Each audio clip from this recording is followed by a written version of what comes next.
human should be on right now, so I apologize if if you can't hear my voice or anything like that, so please feel free to ask questions afterward. And before I get to this, I want to talk a little bit about the adventures of Frog and Toad. So specifically, the adventure of cookies. So in this story, Toad makes what he considers to quickly be the best cookies he's ever made in his entire life.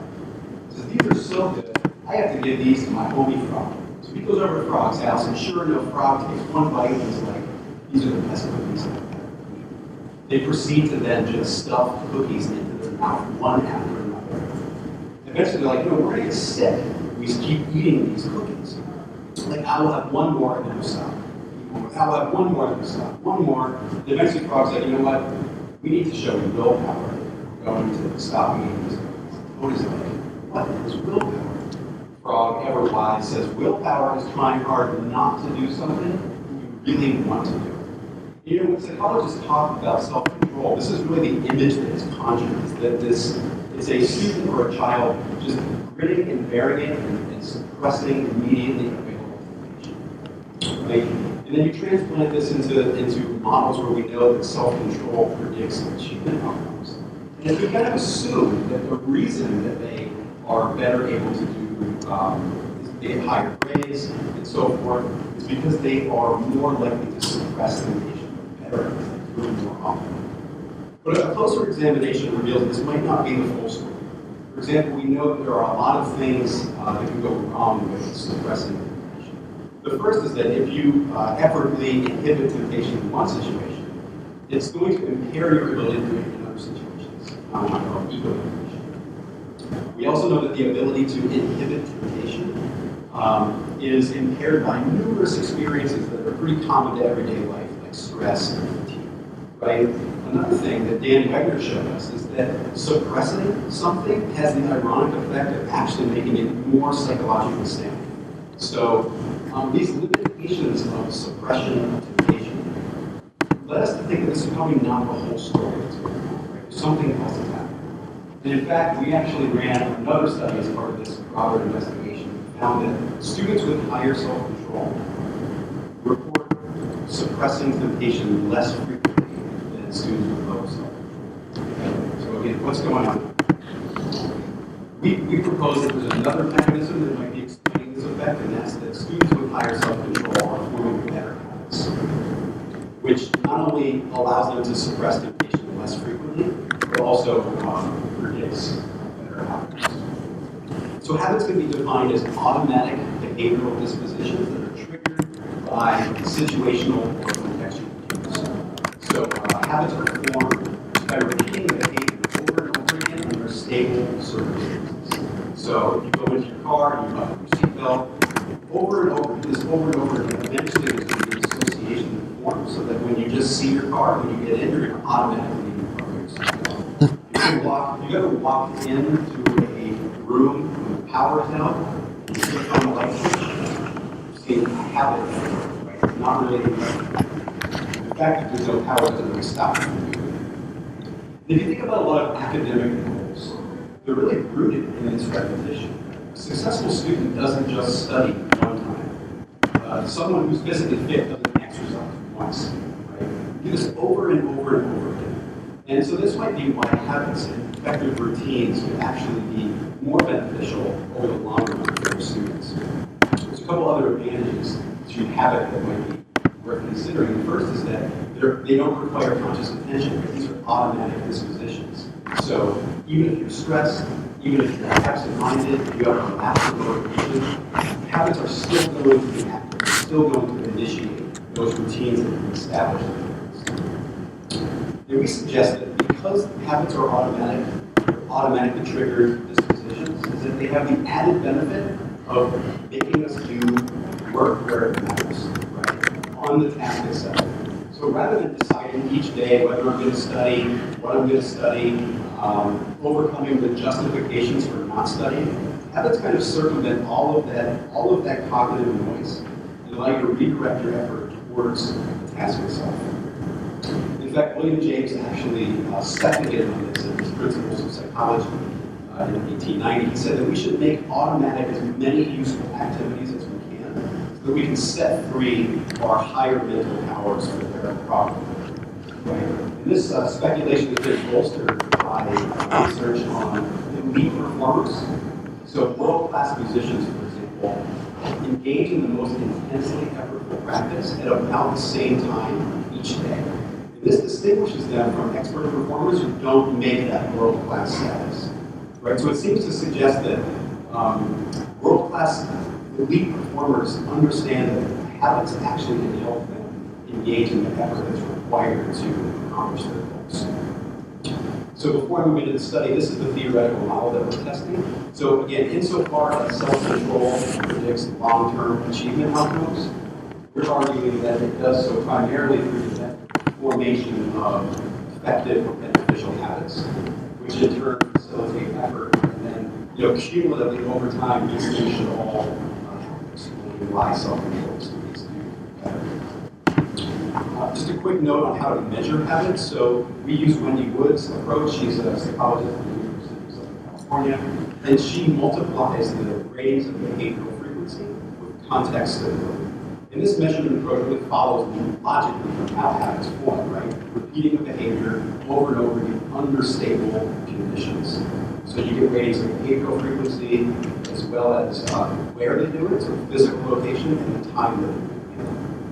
Then you multiply those three ratings together, and you get a roughly normal distribution of habit strengths. And this is the approach that we took. In this study that I'm talking about, there are other ways that I'm happy to talk about afterward if interested, but this is the approach we took. So the participants in this study were just over 900 high school seniors from 3 public high schools in the Northeast, roughly split by gender. And you can also see that the sample was racially and socioeconomically diverse. So the first assessment took place during their final semester of senior year in high school. This was in the winter of 2013. And during this assessment, students completed a batch of self-report questionnaires, self-control scale, questions like I pay attention, resist distractions, I can remain calm even when criticized or provoked. Self-report ratings of habit, which I mentioned earlier, is just this behavioral frequency, context ability. And then we also took some items from a study by Rothman and colleagues on homework effort. See here. In our models, we also controlled for intelligence. This was measured through behavior reasoning tests, as well as. And then after that, we got their senior year grades from school records. And we also got, a year later, their college enrollment information from the National Student Clearinghouse. And the dependent measure here was continuous full-time enrollment in college. So we wanted to see if the students, after they graduated high school, were enrolled full-time for the whole freshman year. And this was a 2-year and 4-year schools. You can see here that just under 40% of students were enrolled full-time during the first year of college. And just really quickly, the correlations here, self-control was associated with both GPA and enrollment. And we also showed again that, or actually for the first time here, that self-control was associated with stronger homework habits. Again, which is to say studying in the same place, at the same time, and doing it in the right frame. Okay, so again, this is what our hypothesized model. We tested this first with senior year GPA. This was just structural equation modeling. We controlled again for intelligence and demographic factors. And since I'm going to be talking about a lot of indirect effects, a lot of mediation pathways, we ran this using 5,000 bootstrap samples. It's kind of a new way of testing mediation. So the first indirect effect that we tested was whether habits mediated the effect of self-control on effort. That was statistically reliable. The next effect that we tested was whether habits mediated the effect of self-control on GPA assessed 3 to 6 months later. That was reliable as well.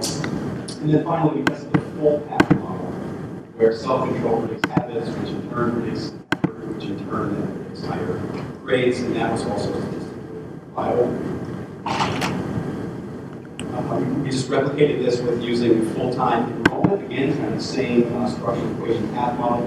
Here, these are odds ratios because the college enrollment variable is primary. Yes, they full-time enrollment, which is no, they weren't. Just replicated again those indirect effects. This was pretty much the same indirect effect as the last model. And again, we showed here that habits mediated the effect of self-control on college enrollment. This was measured about 16 months later. This was a nice prospect. effect here. And then again, the full path model is also. Okay, so just as a quick summary here, we're trying to provide some new evidence to explain why self-control students are doing better. And we propose that maybe less that they're inhibiting temptation frequently and more that they're actually forming beneficial habits. So we provided some evidence to show us that higher self-control was indeed related to more stable study habits. And that habits had important implications for doing well in school, right? So habits mediate the effect both of self-control on effort as well as on achievement outcomes measured between 3 and 6 and then 12 months later. And I think just to conclude, it forces us to slightly reconceptualize our notion of what a self-controlled student looks like. Maybe these students are less the ones who are constantly inhibiting temptation, right? For people, this seems obvious, right? Most people that we think of as being highly self-controlled are not constantly beating their heads against the wall trying not to eat the second donut or watch YouTube instead of doing their homework or play Angry Birds, right? They seem to actually have structured their lives in such a way that they don't even need to inhibit temptation for accomplishing a lot of these important goals. So, that said, I will say thank you for your attention. I'm happy to take any questions as well. A question about habits.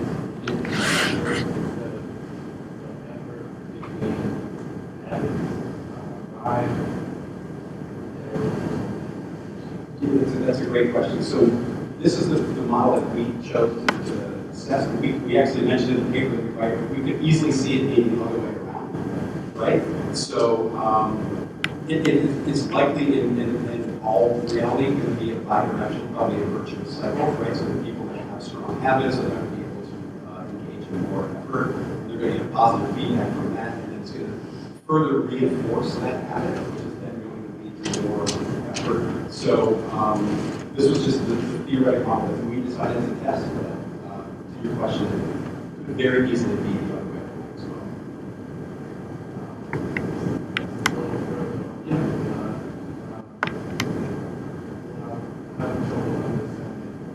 I have, I mean, just the way,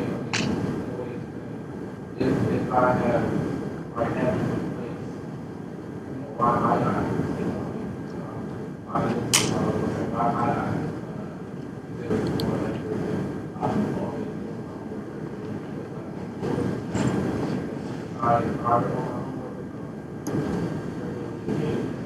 Yeah, so what we're trying to argue is that one of the benefits of having a stable routine is that it's going to do this initiated automatically, right? Is that it permits a kind of circumvention of all of the justification, all of the kind of squandering of mental effort, just deciding what you do, right? So if you can set up your day or your evening in such a way that you just do your homework at 6 o'clock in the evening, that you're going, at least what we're arguing is that student should be more able to engage in a lot of effort on their homework, rather than the student who comes home and they're going at 9 o'clock one day, and at 3 o'clock another day, one time we have class, and just kind of, they're not necessarily as structured. We're arguing that to the degree that that structure and that automaticity matters, that it can then lead to facilitate greater effort. So again, your point is very well taken, and I think there is really this bidirectional association, at least that's theoretical framework.